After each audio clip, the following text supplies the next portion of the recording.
Assalamualaikum dan salam saudaraku sayang, bersama saya Al-Fairiz Jumurin. Tumpuan berita, Kerajaan Sarawak meluluskan peruntukan berjumlah RM79 juta untuk membina benteng penahan hakisan di Simunjan. Premier Sarawak Datuk Patinggi Tan Sri Dr. Abang Abdul Rahman Zohari Tun Datuk Abang Openg berkata, pembinaan benteng secara menyeluruh itu adalah susulan ia kerap roboh disebabkan hakisan tanah. Sehubungan itu, katanya beliau telah meminta pihak Jabatan Pengairan dan Saliran JPS untuk membuat kajian supaya benteng tersebut tidak kembali roboh. Pertamanya masalah Simunjan ialah hakisan. Hakisan datang saya dia nak ya rubuh. Baru pola rubuh. Jadi saya telah buat kajian. Saya minta DID buat kajian supaya jangan rubuh lagi. Dimasuk ke dalamnya. Saknya si rubuh dan nya kuat. Jadi kajian dibuat oleh sidang engineer tu sangat teliti. Akhirnya kita buat secara menyeluruh untuk benteng di Simunjan jangannya rubuh. Jadi apabila kita nak mula cara menyeluruh, mana peruntukannya besar. 79 juta. Beliau berkata demikian semasa Majlis Perasmian Esplanade Simunjan pada Sabtu. Datuk Patinggi Tan Sri Abang Zohari menambah projek berkenaan akan dilaksanakan dalam 3 fasa yang mana fasa pertama akan mula 6 bulan daripada hari ini. Justru katanya beliau sendiri akan turun padang bagi melihat sendiri status pelaksanaan projek. Dalam majlis sama, beliau juga mengumumkan peruntukan tambahan sebanyak RM3 juta bagi menaik taraf Esplanade Simunjan. Datuk Patinggi Tan Sri Abang Zohari berkata dana itu adalah sebagai tambahan untuk menambah baik kemudahan di Esplanade Simunjan. Walaupun Esplanade tu dah siap tapi ada barang yang kurang-kurang. Ditambah oleh Datuk Seri Nancy RM250,000 pun si cukup. Yang minta lagi tambah 3 juta. Apabila orang beri terima kasih dengan Bang Jo, beri ajalah 3 juta tu. Untuk kita menaik tarafkan Esplanade tu. Esplanade Simunjan telah dibina menggunakan peruntukan projek kecil luar bandar RTP Dewan Undangan Negeri DUN N25 Simunjan pada tahun 2018 dengan kos sebanyak RM1 juta dan telah siap pada Ogos 2020. Turut hadir dalam majlis itu ialah Menteri Pelancongan Seni dan Budaya Malaysia merangkap Ahli Parlimen Batang Sadong Datuk Sri Nancy Shukri, Menteri Utiliti dan Telekomunikasi Sarawak Datuk Julaihi Narawi, Setiausaha Kerajaan Sarawak Datuk Sri Muhammad Abu Bakar Marzuki, Ahli Parlimen Kota Semarahan Datuk Rubiah Wang, Adun Simunjan Auladris dan Adun Sadong Jaya Aidil Lariwu. Laporan berikutnya, penggunaan meluas kenderaan berkuasa hidrogen dalam pasaran komersial mungkin menjadi realiti sekaligus mengurangkan permintaan untuk kenderaan petrol. Timbalan Premier Sarawak Datuk Seri Dr. Sim Kui Hian berkata negara seperti Jepun kini menjadikan hidrogen sebagai sumber tenaga utama dari sumber elektrik sehingga kepada kenderaan. Menurutnya, Sarawak memiliki potensi untuk menjadi pengeluar utama hidrogen yang kini mempunyai permintaan tinggi sebagai sumber tenaga bersih. 75% of petrols are used by cars, right? So Sarawak and Malaysia government going to get money from Malaysia government going to get money. 40% of them from oil and gas. So 2030, 2040, when every cars start, most of cars no longer use petrol, you are going to lose that 40% of income. Beliau berkata demikian semasa merasmikan Majlis Makan Malam sambutan ulang tahun Majlis Perbandaran Padawan MPP yang ke-26 di sebuah hotel pada Jumaat. Katanya lagi untuk memastikan Sarawak mencapai wawasan 2030, semua orang mesti bekerjasama dalam hala tuju yang sama untuk memberi tumpuan menjadikan Sarawak sebuah negeri yang makmur, inklusif dan mampan alam sekitar. So we are very fortunate our Premier Abang Jo start thinking ahead.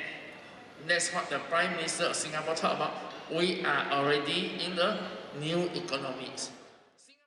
Turut hadir ialah Timbalan Menteri Kesihatan Awam, Perumahan dan Kerajaan Tempatan Sarawak, Datuk Dr. Penguang Manggil, Ahli Dewan Undangan Negeri Adun Kota Sentosa Wilfred Yap, Adun Batu Kitang yang juga Pengerusi MPP Loh Ke Chiang, Naib Pengerusi MPP Datuk Ahmad Ibrahim dan Pengerusi Majlis Perbandaran Kota Semarahan Datuk Peter Minos.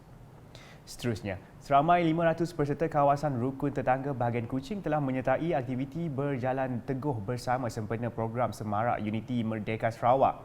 Program tersebut merupakan anjuran Jabatan Perpaduan Negara dan Integrasi Nasional Negeri Sarawak yang diadakan di Pustaka Negeri Sarawak pada Sabtu.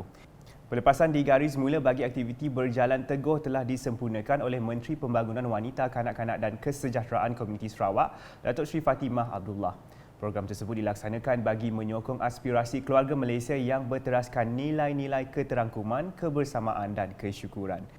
Selain itu, ia turut bagi menyemarakkan aspirasi perpaduan dalam kalangan keluarga Malaysia. Di samping itu, aktiviti serentak yang melibatkan tabika perpaduan dan pengagihan bendera Malaysia turut diadakan seperti SIM Unity Keluarga Malaysia, drive-thru pemasangan bendera Jalur Gemilang, pertandingan mewarna dan jom cuba permainan rakyat.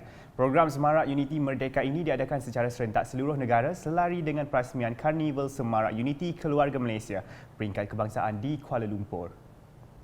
Laporan dari Kapit pula, kerajaan akan meneliti cadangan untuk mewujudkan Mahkamah Bumiputera yang baru di bahagian Kapit.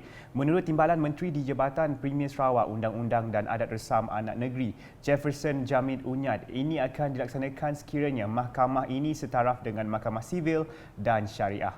Bercakap semasa mengadakan lawatan ke Mahkamah Bumiputera Kapit pada Jumaat, Jefferson berharap agar pihak Ketua Masyarakat dan Ketua Kaum KMKK dapat memperbaiki pemahaman mereka tentang Undang-Undang Mahkamah Bumiputera. Jelasnya Ketua Kampung atau Tuai Rumah diharap dapat mengurus sesuatu kes secara bekerjasama dan adil dan bukannya menyerahkan kes kepada penghulu untuk diselesaikan. Dalam lawatan itu, Jefferson dan Ketua Masyarakat juga diberikan taklimat mengenai peranan dan kuasa-kuasa Ketua Masyarakat dan Ketua Kaum di bawah Ordinan Mahkamah Bumiputera. Manakala di Limbang, seramai 50 penjawat awam Sarawak dalam kategori B40 menerima sumbangan daripada Majlis Kebajikan dan anggota-anggota Kerajaan Sarawak Maksak Cares. Menurut pengerusi Maksak Wanita bahagian Limbang, Dayang Mordiah Awang Sidik, mereka yang menerima sumbangan ini terdiri daripada penjawat awam grade N11 dan ke bawah serta berpendapatan kurang daripada RM2,000 sebulan. Katanya lagi, Maksak Cares merupakan sebahagian daripada program Maksak Wanita Sarawak yang bertujuan membantu meningkatkan kualiti hidup golongan berpendapatan rendah serta memastikan tiada penjawat awam yang tercicir dari menikmati faedah bantuan kerajaan yang mula dilaksanakan pada tahun 2021. Beliau berkata demikian semasa majlis penyampaian sumbangan Maksak Cares kepada penjawat awam bahagian Limbang di Rumah Rehat Kerajaan Sarawak di Limbang pada Khamis. Dalam majlis sama, Dayang Mordiah menzahirkan ucapan tahniah kepada Datin Sri Baduyah Bujang di atas pelantikan sebagai pengerusi Maksak Wanita Negeri Sarawak. Paparan berikutnya. Projek pemasangan siren tsunami yang bermula penghujung Mei lepas di Sematan dan berakhir di Miri berjaya disiapkan menjelang akhir Julai lepas.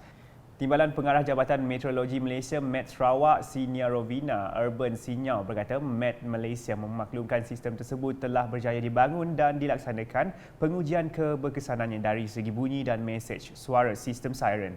Katanya sesi pengujian di Miri telah dilaksanakan di dua lokasi berasingan iaitu di Majlis Bandara Miri MBM pada jam 10 pagi dan di New World Mart Lutong pada jam 3 petang. Ujarnya lagi, dua sistem siren tsunami di Miri itu akan mengukuhkan lagi sistem amaran awal tsunami nasional Malaysia di Sarawak di mana Bandaraya Miri terletak berhampiran sepanjang pesisiran pantai yang terdedah kepada ancaman tsunami yang berhampiran Filipina, Sabah dan Baram Basin. Sebanyak 7 siren tsunami baharu telah dipasang di Sematan, Kampung Terbelu Sebuyau, Pejabat Daerah Belawai, Wisma Bintulu BDA dan Samalaju Bintulu MBM dan New World Mart Lutong Miri dengan 3 siren tsunami yang sedia ada di Miri, Bintulu dan Mukah menjadikan jumlah keseluruhan 10 siren tsunami. Sekian edisi Tengah Hari bersama saya Al-Fairis. Jemurin berita lebih lanjut boleh didapati di semua platform media sosial UKAS termasuk portal ukas.sarawak.gov.my dan UKAS Channel di YouTube. #menyebar fakta. Salam UKAS.